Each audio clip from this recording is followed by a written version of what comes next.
নমস্কার বন্ধুরা, welcome back to my channel মনের ক্যানভাস বাই কেয়া। আজকে হচ্ছে চৈত্র মাসের সংক্রান্তি, 14ই এপ্রিল। আজকে আমার অফিস ছুটি আছে। সকাল সকাল ঘুম থেকে উঠে গেছি। উঠে এখন স্নান টান হয়ে গেছে, মা পুজো করছে। এবার আমি এখন রান্নাঘরে যাব। তো এই কদিন আমি তোমাদের যে রান্নাগুলো দেখিয়েছি সবই মা রান্নাগুলো করেছে। তো তোমরা হয়তো ভাবছো যে আমি একদমই রান্নাবান্না করি না, তো মায়ের রান্নাই দেখাচ্ছি। তো সেরকম কোনো ব্যাপার নয়। আসলে আমি যেহেতু অফিস করি বলে আমার খুব একটা রান্না করার সুযোগ হয় না। আমার বাড়িতে এমনিতে কুক আছে, আমি আগেই বলেছি ইত্যাদি। আর যদি কিছু ভালো রান্না থাকে অফিস যেতে, তাহলে সেটা মাই করে। আর ছুটির দিনে সবসময় আমি চেষ্টা করি একটা দুটো রান্না করার। তো আজকে যেহেতু সংক্রান্তি, আজকে এই বাড়ির কিছু রিচুয়াল আছে, মানে কিছু নিয়ম আছে। আজকে এমনিতেই এই বাড়িতে মানে নিরামিষ খাওয়া হয়। সংক্রান্তির দিন অবশ্য অনেকের বাড়িতেই নিরামিষ হয়। তো আমাদের বাড়িতে মানে এই বাড়িতেও নিরামিষ হয়, আমার বাপের বাড়িতেও নিরামিষ হতো। তো কিন্তু এই বাড়ির অন্য আরও কয়েকটা নিয়ম আছে। তো এই বাড়িতে নিরামিষ পদগুলো যেগুলো হয় সেটা কিন্তু মানে নর্মাল পদ নয়, মানে সেটা একটু আলাদা ধরনের পদ হয়। তো যেমন এই বাড়িতে হয় হচ্ছে টক ডাল, তিতর ডাল, তারপরে হচ্ছে গিমা শাক, আর ইয়ে হয় কুমড়ো বটি হয় নারকেল দিয়ে। আর একটা স্পেশাল জিনিস হয়, সেটা হচ্ছে পাঁচন।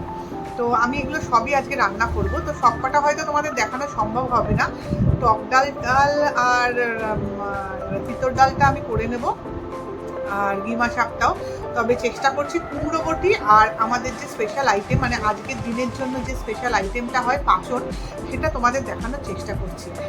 আর এই পাঁচনটা সত্যি বলছি তোমাদের যে পাঁচনটা এতটা ভালো হয়, মানে সারা বছর আমরা সমস্ত সবজি টবজি দিয়ে পাঁচমিশালি তরকারি করি, কিন্তু এই যে পাঁচনটা হচ্ছে ওয়ান টাইপ অফ পাঁচমিশালি তরকারি। মানে সারা বছর আমরা যে সবজিগুলো খাই সেইটা দিয়েই এই পাঁচনটা রান্না করা হয়।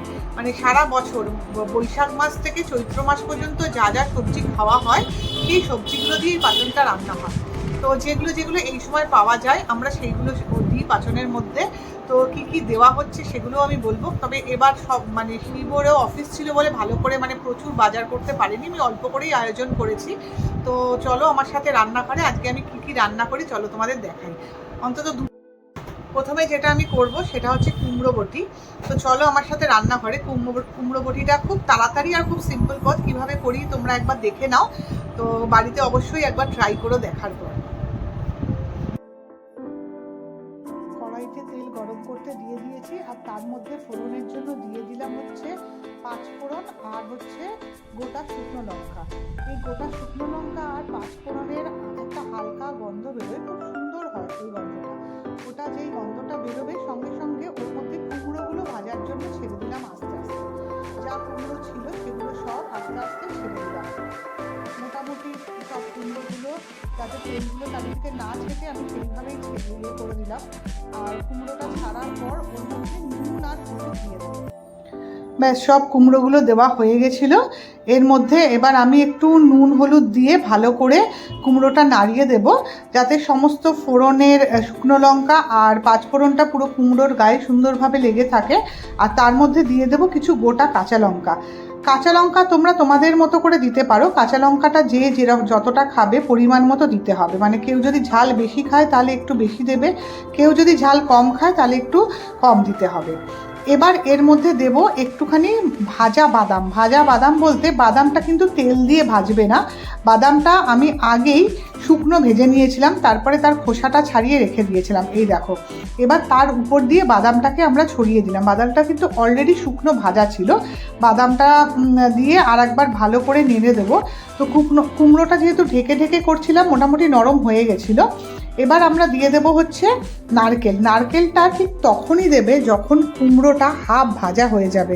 হ্যাঁ, কারণ নারকেলটাও ভাজতে একটু টাইম লাগবে। আর নারকেলটা ভাজা হয়ে গেলে সুন্দর একটা গন্ধ, এই মানে কুমড়ো আর নারকেলের একটা সুন্দর গন্ধ বেরোবে। তখনই জানবে যে মানে তরকারিটা হয়ে গেছে। তো নারকেলটাও দিয়ে দিলাম। এবার নারকেলটা দিয়ে পুরো নারকেলটাকে ভালো করে নেড়ে দেবো কড়াইতে, যাতে নারকেলটা সব কুমড়োর সাথে ভালো করে মিশে যায়। নারকেলটা ভালো করে মিশিয়ে দিয়েছি, সুন্দরভাবে দেখো হয়ে গেছে। এবার একটু ঢাকা দেব, খানিকক্ষণ ঢাকা দিয়ে কুমড়োটা আর 2 থেকে 3 মিনিট, মানে নারকেলটা ভাজা হওয়ার পর 2 থেকে 3 মিনিট ঢাকা দিয়ে রাখলেই মোটামুটি কুমড়ো বটি রেডি। এই দেখো নারকেলটা সুন্দর করে মিশিয়ে দিয়েছিলাম বলে কি সুন্দর হয়ে গেছে।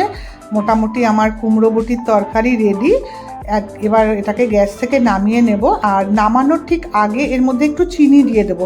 কুমড়োটা না এমনিতেই মিষ্টি, এবার তারপরে তুমি চিনিটা পরিমাণ মতো দেবে, মানে চিনি যে যেরকম খাও, মানে মিষ্টি যদি আমরা যেমন মিষ্টিটা একটু তরকারিতে কম খাই তাই জন্য আমি অল্প চিনি দিয়েছি। কেউ যদি তরকারিতে মিষ্টি বেশি খাও তাহলে সেই মতো মিষ্টি দেবে। এবার চিনিটা দেওয়ার পর আরও একটুখানি টানিয়ে নিতে হবে। দেখেছো কুমড়োগুলো কিন্তু একটাও আমার ভাঙেনি, প্রতিটা কুমড়োই কিন্তু গোটা গোটা রয়েছে।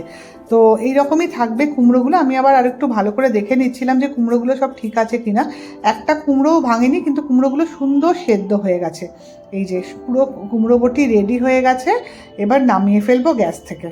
তোমরা কিন্তু এই কুমড়ো বটি রান্নাটা বাড়িতে অবশ্যই একবার করবে, আর করে আমাকে কমেন্টে জানাবে যে কেমন লাগলো রান্নাটা।